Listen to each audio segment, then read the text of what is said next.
नमस्कार, मैं प्रशांत Klaasen click में आपका स्वागत करता हूँ। आशा करता हूँ कि आप सभी स्वस्थ होंगे और आप सभी की तैयारी बहुत अच्छी चल रही होगी।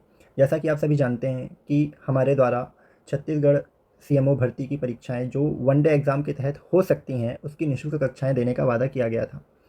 उसके अंतर्गत 2 अधिनियम किए जा चुके हैं, जिनकी वीडियोज़ यूट्यूब पर डल चुकी हैं। साथ ही साथ उसके जो हैंड रिटन पीडीएफ नोट्स थे, वो भी सर्कुलेट किए जा चुके हैं। अगर आपको वो नोट्स नहीं मिले हैं, तो आप डायरेक्ट टेलीग्राम पे मैसेज करके या व्हाट्सएप पे मैसेज करके उन नोट्स को ले सकते हैं। इसके साथ ही जो टेलीग्राम ग्रुप बना हुआ है, उसका लिंक आपको इस वीडियो में मिल जाएगा, या फिर जो नंबर दिया जाएगा आप वहाँ मैसेज करके उस लिंक को प्राप्त कर सकते हैं, या फिर जो क्यूआर इस वीडियो के अंत में डलेगा आप उसे स्कैन करके भी ग्रुप में ऐड हो सकते हैं। जैसा कि आपको थंबनेल से पता चल गया होगा कि आज हम किस तरीके से छत्तीसगढ़ के नक्शे को बना सकते हैं, एक छोटी सी वीडियो बनाएंगे जिसमें हम यह सीखेंगे कि छत्तीसगढ़ के नक्शे को कैसे बनाया जा सकता है। उसके पहले मुझे आपसे कुछ बात करनी है। अगर आप सिर्फ नक्शा देखने आए हैं या नक्शा बनाना सीखना चाहते हैं, तो आप इस हिस्से को स्किप कर सकते हैं। अदरवाइज़ 2 से 3 मिनट लगेगा। जो सीएमओ से रिलेटेड कुछ बातें हैं मुझे आपके सामने रखनी है। देखिए, तो आपका ज़्यादा समय ना लेते हुए मैं सीधे पॉइंट की बात करता हूँ। पहली बात यह है कि मुझसे जो सबसे ज़्यादा प्रश्न पूछे जा रहे हैं वह यह है कि जो सीएमओ की एग्ज़ाम है, जो सीएमओ की परीक्षा है, वो क्या वन डे होगी या फिर पीएससी मेंस के थ्रू होगी। देखिए, मैं आपको जो वह बात बता सकता हूँ जो मुझे पता चल रही है या जो सोर्सों के थ्रू बताई जा रही हैं। असल में क्या होने वाला है, क्या नहीं होने वाला है, यह केवल उनको पता है जो उस पद पर बैठे हुए हैं, जिनके पास अथॉरिटी है इस चीज़ का डिसीज़न लेने की, या दूसरी भगवान को पता है कि क्या होने वाला है। तो संभावनाएं यह हैं कि यह वन डे एग्ज़ाम हो सकता है, संभावनाएं ये भी हैं कि नहीं भी हो सकता है। अब हमारे सामने प्रश्न ये आता है कि हमें क्या करना चाहिए। देखिए, मैं आपको जो भी बातें बताऊंगा या तो मुझे कहीं से पता चल रही हैं वो, या फिर स्व अनुभव मैंने जो किया है वो। तैयारी कैसे करनी है या हमें क्या करना है, या मैं अपने स्व अनुभव से आपके सामने रखूँगा बातों को। मानना ना मानना आपके ऊपर है। क्या होने वाला है यह जैसे ही पता चलेगा सबको पता चलेगा, पूरे छत्तीसगढ़ में ढिंढोरा पिट जाएगा इस चीज़ का कि ये वन डे एग्ज़ाम हो गया, पीएससी मेंस के थ्रू होने वाला है। क्या करना है यह बताने से पहले मैं आपसे एक प्रश्न यह करना चाहूँगा कि आपका उद्देश्य क्या है। 2 उद्देश्य हो सकते हैं। पहला यह कि हमारा उद्देश्य हो सकता है नोटिफिकेशन निकलवाना, ठीक है। दूसरा उद्देश्य हो सकता है पोस्ट पाना। नोटिफिकेशन निकलवाने से मतलब है मेरा कि हम इन चीज़ों में पड़े रहें कि वन डे एग्ज़ाम होने वाला है या मेंस के थ्रू होने वाला है। दूसरा हमारा हो सकता है पोस्ट पाना। अगर पोस्ट पाना हमारा उद्देश्य है तो चाहे किसी भी मोड ऑफ मेथड से ये एग्ज़ाम होता हो, हमारा एम क्लियर होना चाहिए कि हमें तैयारी करनी है और एक पोस्ट लेकर जानी है। मेरा अनुभव यह कहता है कि अगर हम नोटिफिकेशन का वेट करेंगे तो हम पहले से ही काफ़ी पीछे हो चुके हैं उस रेस में जिसमें सभी दौड़ रहे हैं।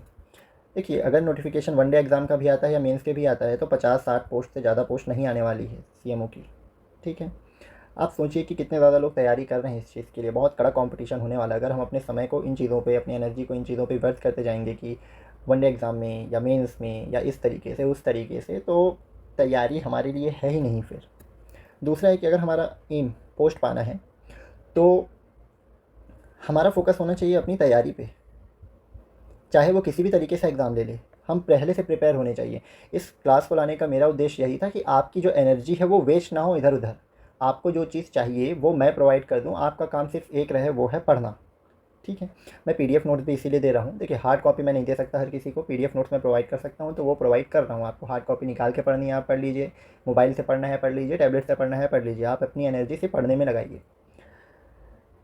देखिए, पोस्ट पाना है अगर हमारा उद्देश्य तो 2 तरीके हो सकते हैं, 2 संभावनाएं हो सकती हैं। पहला, वन डे एग्ज़ाम के थ्रू एग्ज़ाम हो या फिर मेंस के थ्रू हो। मैं दोनों को ही बातें बता देता हूँ। अगर वन डे एग्ज़ाम के थ्रू एग्ज़ाम होता है तो इसकी तैयारी मैं करवा रहा हूँ आपकी। अगर मेंस के लिए होता है या मेंस के थ्रू होता है तो ध्यान रखिए कि आपको मेंस दिलाने के लिए पहले प्री निकालना पड़ेगा, जो कि अपने आप में एक वन डे एग्ज़ाम होता है, ठीक है। अगर यह अलग से सीएमओ की पोस्ट अलग से आती है तो हमको कुछ चीज़ें नहीं पढ़नी पड़ सकती हैं, लेकिन मोस्ट ऑफ द चीज़ें, जब हमने सिलेबस डिस्कस किया था तो हमने देखा था कि जो मोस्ट ऑफ द चीज़ें हैं, जैसे Indian GS, Chhattisgarh GS, Hindi, English, ये सभी प्री में ही हैं। अगर इंग्लिश को हटा भी दिया जाए तो छत्तीसगढ़ के एग्ज़ाम में तो शामिल है ही ना, हमको पढ़ना ही पड़ता है, तो वो प्री में ही है। अगर हम वन डे एग्ज़ाम की भी तैयारी कर रहे हैं तो हम इनिशियली सीजीपीएससी प्री की या सीजी से रिलेटेड किसी भी एग्ज़ाम की तैयारी कर ही रहे हैं, तो इन चीज़ों पे मत पड़िए। मैं आपको एक गाइड कर सकता हूँ, आपसे विनती कर सकता हूँ कि इन सब चीज़ों पे मत पड़िए। बाकी मानना ना मानना आपकी बात है। दूसरा, वर्तमान परिस्थिति को देखते हुए मैंने एक डिसीज़न लिया है कि पहले हमारा एम क्या था, उन टॉपिक्स को कवर कर लेना जो अलग हैं, जो सिर्फ सीएमओ में पूछे जाएंगे, ठीक है। लेकिन जैसे अभी बहुत सारे एग्ज़ाम्स हो रहे हैं, पटवारी का एग्ज़ाम हो रहा है, सीजीपीएससी का एग्ज़ाम आने वाला है, प्री, है ना, शिक्षक भर्ती होने वाली है। तो ऐसे विद्यार्थी जो इन एग्ज़ाम्स की भी तैयारी करना चाह रहे हैं सीएमओ के साथ साथ, तो उनके लिए मैं ये सोच रहा हूँ कि अब ऐसे टॉपिक्स को भी पैरेलली चलाया जाए जो दोनों एग्ज़ाम में कॉमन हो, जैसे कि इंडियन जीएस और CGGS, Hindi, CG language, etcetera etcetera, जो भी एग्ज़ाम्स हो सकते हैं उन सभी के बारे में बात कर रहा हूँ मैं। इसके लिए जो सिर्फ सीजीपीएससी सीएमओ अगर वनडे एग्ज़ाम कंडक्ट करवाता तो उसमें पूछे जाते, उसके अंतर्गत हमने 2 अधिनियम पढ़ लिए हैं, एक है जल प्रदूषण और दूसरा है पर्यावरण संरक्षण, ठीक है, जिनकी वीडियो डल चुकी हैं, पीडीएफ मिल चुका है। अब हम चालू करेंगे सीजीजीएस को। अब इस सीजीजीएस में इतिहास, भूगोल, इकोनॉमिक सर्वे, ठीक है, जनजाति, लोक कला संस्कृति,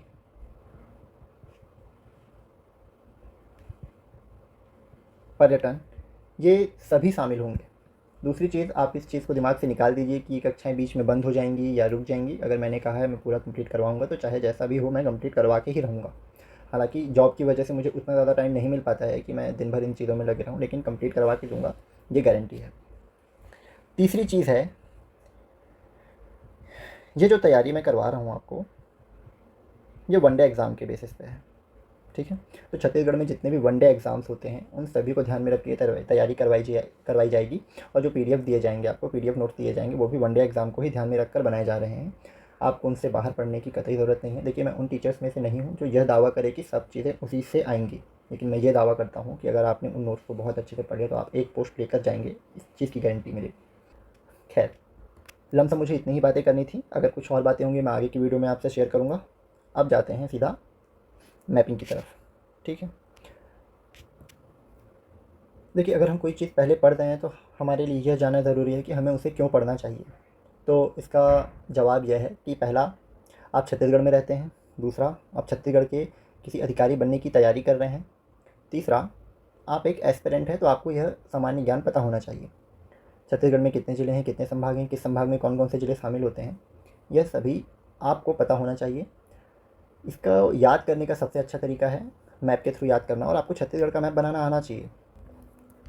दूसरा फ़ायदा इसका ये है कि कुछ प्रश्न ऐसे होते हैं जिसमें यह पूछा जाता है कि कौन सा ज़िला, छत्तीसगढ़ का कौन सा ज़िला किन किन ज़िलों को स्पर्श करता है, कौन सा ज़िला भू आविष्ठित है, कौन सा ज़िला भू आविष्ठित नहीं है।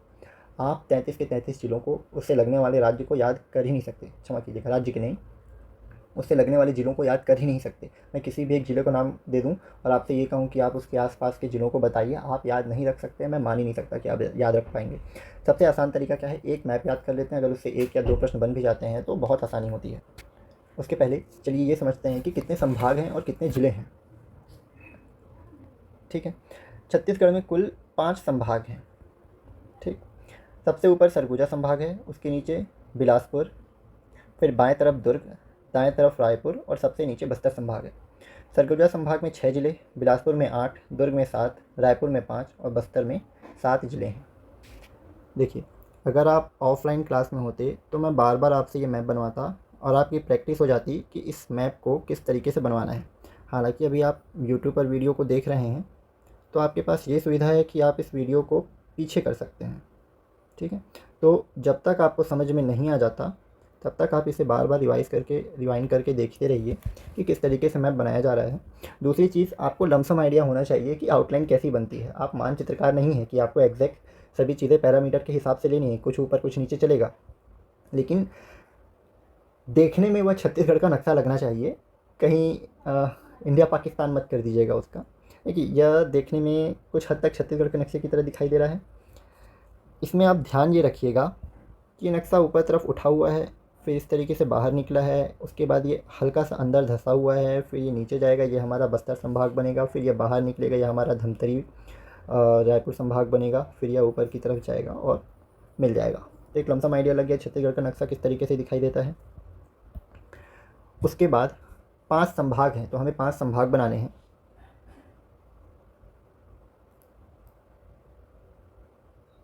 ये रहा पहला संभाग,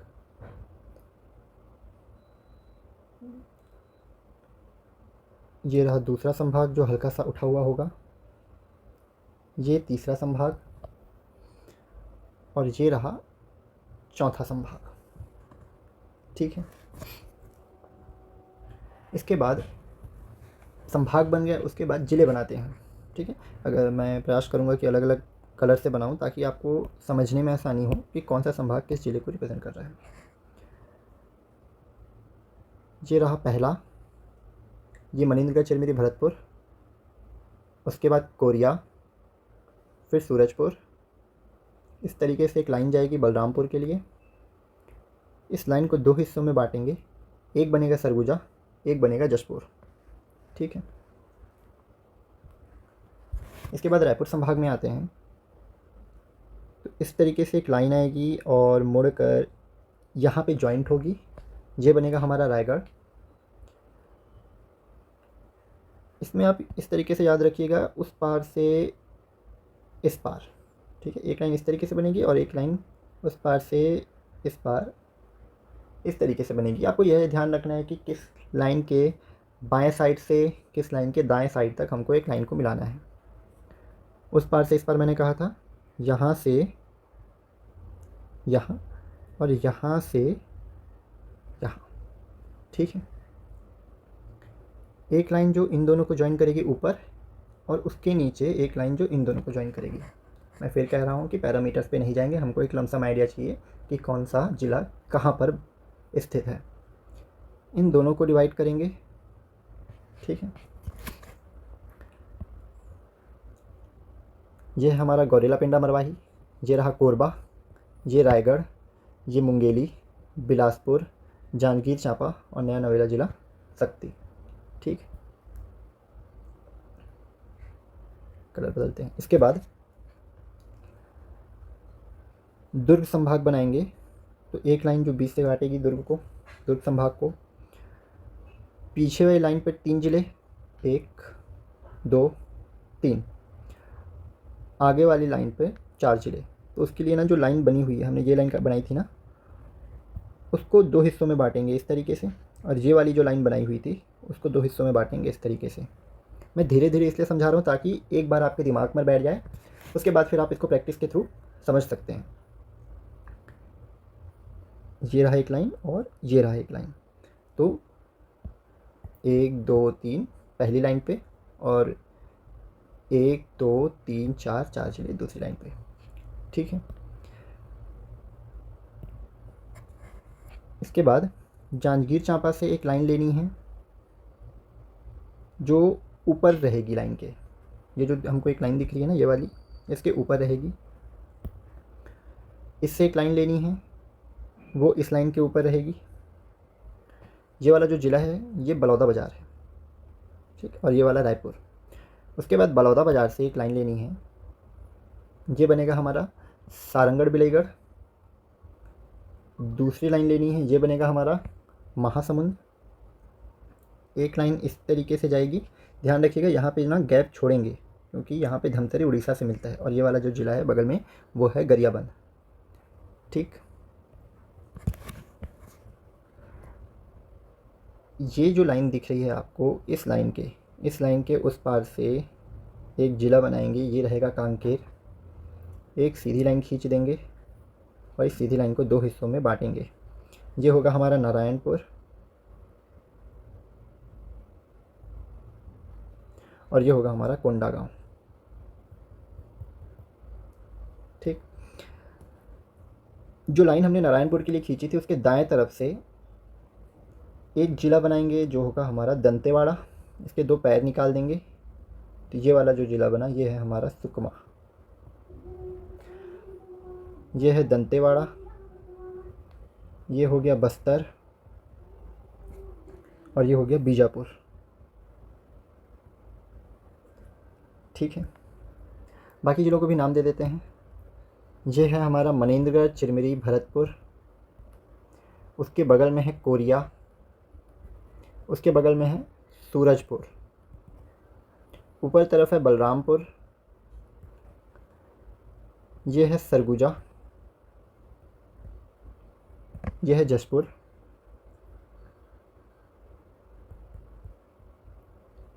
कोरबा, रायगढ़, गौरेला, पेंड्रा, मरवाही, बिलासपुर, जांजगीर चांपा, सक्ती, मुंगेली। ठीक, ये कबीरधाम,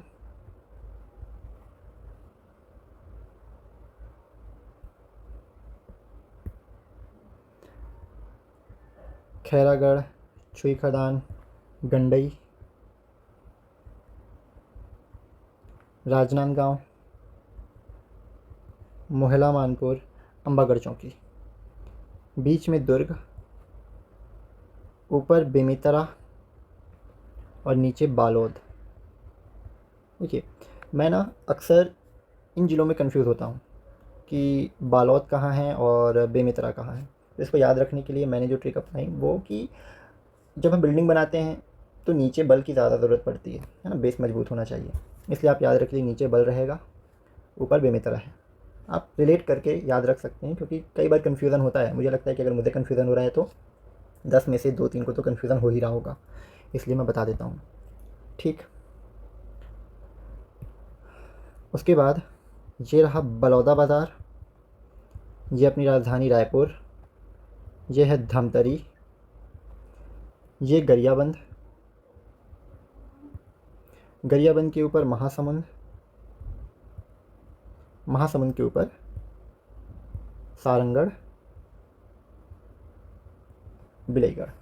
देखिए, तो इस तरीके से आप मैप याद रख सकते हैं। मैं इसको दोबारा भी बताता, लेकिन उससे वीडियो लेंथी होगी। आप इसको पीछे करके फिर से देख लीजिए, आपको याद हो जाएगा। 2-3 बार देखिए, 4-5 बार बनाने की कोशिश कीजिए देखकर, 6-7 बार बनाने की कोशिश कीजिए बिना देखे, तो आपको यह कंठस्थ याद हो जाएगा। ये हमारी CGS की पहली क्लास थी जो मैपिंग के थ्रू थी। इसके बाद हम क्या करने वाले हैं उसके बारे में मैं आपको बता देता हूँ। पहले हम चालू करेंगे छत्तीसगढ़ का इतिहास। छत्तीसगढ़ के इतिहास से चालू करेंगे। इसमें प्राचीन, मध्यकालीन और आधुनिक सभी पोर्शन को कंप्लीट करवाया जाएगा। आपको जो नोट्स मिलेंगे, मैं बार बार कह रहा हूँ कि 1 डे एग्ज़ाम बेस होंगे, फैक्चुअल नोट्स होंगे, कोई कहानी नहीं होगी, कोई लेंदी चीज़ें नहीं होंगी। आपको सिर्फ नोट्स को बार बार पढ़ना है और एग्ज़ाम में जाना है। आप एक तरीके से समझ सकते हो, आपके क्विक रिवीजन नोट्स भी बन जाएंगे, जिसकी टेंशन आपको नहीं लेनी है खुद से बनाने की। आप चाहें तो बना सकते हैं। किस तरीके से क्लासेस होंगी वो मैं आपको क्लास लेते समय बताऊँगा। उसके बाद हम दूसरे में CG जियोग्राफी कंप्लीट करेंगे। उसके बाद फिर इंडियन का कोई पोर्शन चालू करेंगे। ठीक है, तो इस तरीके से हमारा प्लानिंग होगा कोर्स को कंप्लीट करने का। ये रहा वो लोगो जिसके बारे में मैंने बात की थी। आप इसे टेलीग्राम ग्रुप में जोड़ सकते हैं या फिर इस नंबर पे कांटेक्ट कर सकते हैं, टेलीग्राम पे या फिर व्हाट्सएप पे आपको रिप्लाई मिलेगा। आपकी जो भी क्वेरीज़ हैं आप इसे पूछ सकते हैं। कॉल मत कीजिएगा, मैं नहीं उठा पाऊँगा, तो व्हाट्सएप पे या टेलीग्राम पे इसे पूछ सकते हैं। आपकी जो क्लासेस होंगी वो कल परसों से चालू हो जाएंगी, जिसमें हम छत्तीसगढ़ के इतिहास को पढ़ेंगे। धन्यवाद।